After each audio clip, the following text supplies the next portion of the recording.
বন্ধুরা, আপনারা যদি খিদেতে মরেও যান তাহলেও মাঘ মাসে ভুল করেও এই একটি খাবার খাবেন না, কারণ 99% মানুষ এই ভুল করে থাকেন। আর এই ভুল করার কারণে তাদের জীবনে নানান রকম রোগ ব্যাধি থেকে শুরু করে নানান রকম বহু সমস্যা মাথা চাড়া দিয়ে ওঠে, সেই সঙ্গে সারা জীবন অর্থকষ্ট সেই ব্যক্তিকে গ্রাস করে। হ্যাঁ বন্ধুরা, যতই অক্লান্ত পরিশ্রম আপনারা করুন না কেন, আপনাদের আয় উন্নতি কিছুই হবে না। তাই আজ আমি আমার এই ভিডিওর মাধ্যমে অত্যন্ত গুরুত্বপূর্ণ এবং একটি প্রাসঙ্গিক বিষয় নিয়ে আপনাদের জানিয়ে দেব যে মাঘ মাসে ভুলেও এই একটি খাবার খাবেন না, কারণ 99% মানুষ এই ভুল করে নিজের দুর্ভাগ্যকে নিজেই ডেকে আনে। বন্ধুরা, আপনারা প্রত্যেকেই জানি যে এই মাঘ মাসকে অত্যন্ত একটি পবিত্র মাস বলেই শাস্ত্রে মনে করা হয়। তাই আপনারা একটু খেয়াল করে দেখবেন যে যাবতীয় মাঙ্গলিক কার্যকলাপ,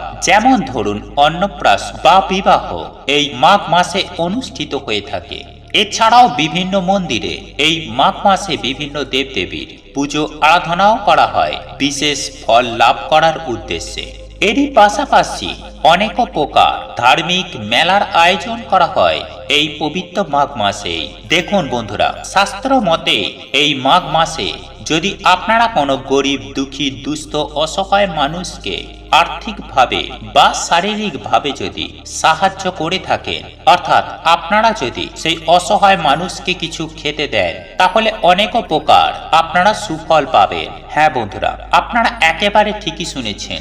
আপনারা যদি এই অসহায়, অসুস্থ, গরিব, দুঃখী মানুষদের দান করতে পারেন, কিছু অন্ন খাওয়াতে পারেন, তাহলে আপনারা যা দান করবেন, আপনারা যা খাবার খাওয়াবেন, পরমপিতা পরমেশ্বরের আশীর্বাদে আপনারা তার ডবল ফেরত পাবেন। হ্যাঁ বন্ধুরা, আপনারা যদি দান ধ্যান করেন, তাহলে আপনি অখণ্ড সৌভাগ্যের অধিকারী হবেন।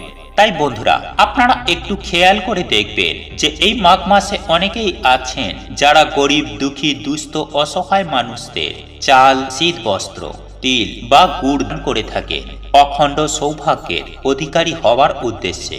দেখুন বন্ধুরা, আপনারা যদি এমনটি করেন, তাহলে স্বয়ং মা লক্ষ্মী এবং প্রভু নারায়ণ আপনার প্রতি অত্যন্ত প্রসন্ন হন এবং ওনাদের আশীর্বাদ সদা সর্বদাই সেই সকল মানুষদের ওপরে থাকবে যারা দুঃখী, দুস্থ, গরিব, অসহায় মানুষদের সাহায্য করে থাকেন। দেখুন বন্ধুরা, যারা শাস্ত্রকে বিশ্বাস করেন, যারা ভগবানকে মানেন, যারা পরমপিতা পরমেশ্বরকে বিশ্বাস করেন, তারা জানেন যে মা লক্ষ্মী এবং প্রভু শ্রী হরির যদি কৃপা দৃষ্টি লাভ হয়, তাহলে সেই পরিবারে সুখ, শান্তি, আর্থিক সচ্ছলতা, শাস্ত্র সম্পর্কিত সমস্ত প্রকার সমস্যা, এই সব যাবতীয় বিষয়গুলি থেকে সম্পূর্ণরূপে রেহাই মেলে। বন্ধুরা, আপনারা যদি এই পবিত্র মাঘ মাসে একটু সকাল সকাল ঘুম থেকে উঠে জলে ওম চিহ্ন অঙ্কন করে স্নান করে শুদ্ধ বস্ত্র পরিধান করে শ্রী হরি ও মাতা লক্ষ্মীর পুজো আরাধনা করেন, তাহলে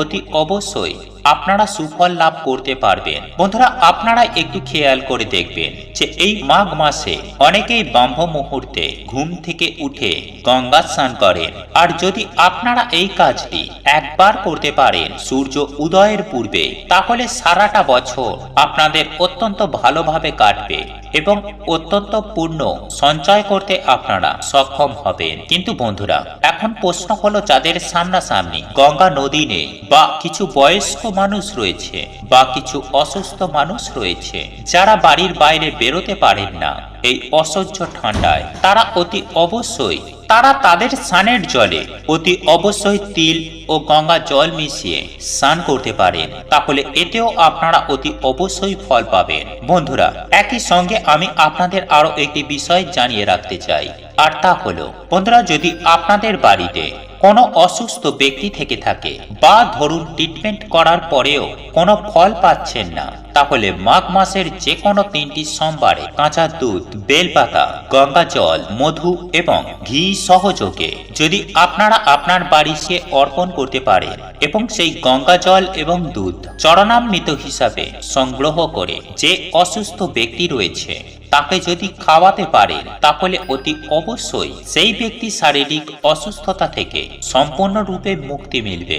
যদি আপনার পরিবারে কোনরূপ কোনো আর্থিক সমস্যা থেকে থাকে তাহলে আপনারা তা থেকেও রক্ষা পাবেন। প্রভু পরমেশ্বর পিতার কৃপায়। যাই হোক বন্ধুরা, এরপর আমরা এইবার জেনে নেব যে এমন কোন সেই জিনিসটি যেটি মোটেও আহার করা উচিত নয় সেই সম্পর্কে। তাই এই প্রসঙ্গে বিস্তারিত জানার আগে আপনাদের বলে রাখি, আপনি যদি আমাদের চ্যানেলে নতুন হয়ে থাকেন তাহলে চ্যানেলটি অবশ্যই সাবস্ক্রাইব করুন এবং পাশে থাকা নোটিফিকেশন বেল আইকনটি ক্লিক করুন, কারণ আমি বিভিন্ন প্রকার তন্ত্রমন্ত্র, বশীকরণ, টোটকা, বাস্তু টিপস, জ্যোতিষশাস্ত্র, পুজো আরাধনা এবং ব্ল্যাক ম্যাজিক করা নিয়ে নিত্য নতুন ভিডিও আপলোড করে থাকি, যা প্রয়োগ করার মাধ্যমে আপনার জীবনে থাকা সকল প্রকার সমস্যার সমাধান করতে পারবেন। চলুন এইবার মূল আলোচনায় প্রবেশ করা যাক। তবে মূল আলোচনায় প্রবেশ করার আগে জয় মা লক্ষ্মীর জয় লিখে কমেন্ট অবশ্যই করবেন। বন্ধুরা দেখুন, এই মাঘ মাসে ভুল করেও মূলো বা মূলা আহার করবেন না। শাস্ত্র মতে এই মাসে কোনো পরিস্থিতিতে মূলো বা মূলা খাওয়া একেবারেই উচিত নয়। এইবার মূল আলোচনা প্রবেশ করা যাক। এমনটি করে থাকেন তাহলে সেটি শাস্ত্র মতে অত্যন্ত অশুভ বলে মনে করা হয়, তথা আয়ুর্বেদিক শাস্ত্র হিসাবেও এই মাঘ মাসে মূলো বা মূলা খেতে নেই। কারণ এই মূলো বা মূলা হলো অত্যন্ত ঠান্ডা একটি খাদ্য এবং জলে পরিপূর্ণ, এবং সুতরাং এই মাঘ মাসে আপনি যদি ধনেপাতা এবং মূলা বা মূলো একসঙ্গে খেয়ে থাকেন তাহলে সেটি বিষের সমতুল্য হয়ে যায়।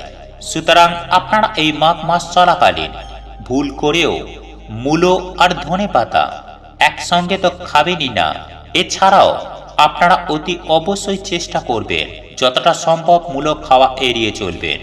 আর আপনি যদি এই মাঘ মাস চলাকালীন মূলো বা মূলা খেয়ে থাকেন তাহলে জ্বর, কৃমি, পেটের নানান রকম বিভিন্ন সমস্যা, আপনার হজম হবার সমস্যা ইত্যাদি লক্ষ্য করা যায়। তাই আপনারা যদি জীবনে সুখ ও শান্তিতে জীবন কাটাতে চান তাহলে অতি অবশ্যই মাঘ মাসে এই খাবারটি খাওয়া থেকে নিজেদের বিরত রাখুন। কারণ 99% মানুষ এই ভুল করে নিজের বিপদকে নিজেই ডেকে আনেন। বন্ধুরা, আপনাদের এই ভিডিওটি যদি পছন্দ হয়ে থাকে তাহলে ভিডিওটি লাইক করুন, কমেন্ট করুন এবং বন্ধুদের সাথে শেয়ার অবশ্যই করুন। মনে রাখবেন, আপনার একটি শেয়ার অনেক মানুষকে উপকৃত করতে পারে। এবং আপনি যদি নতুন হয়ে থাকেন তাহলে চ্যানেলটি অবশ্যই সাবস্ক্রাইব করবেন এবং পাশে থাকা নোটিফিকেশন বেল আইকনটি ক্লিক করবেন এইরূপ নিত্য নতুন ভিডিও সবার আগে দেখার জন্য। ঈশ্বর আপনার মঙ্গল করুক। আপনি সুস্থ থাকুন, ভালো থাকুন।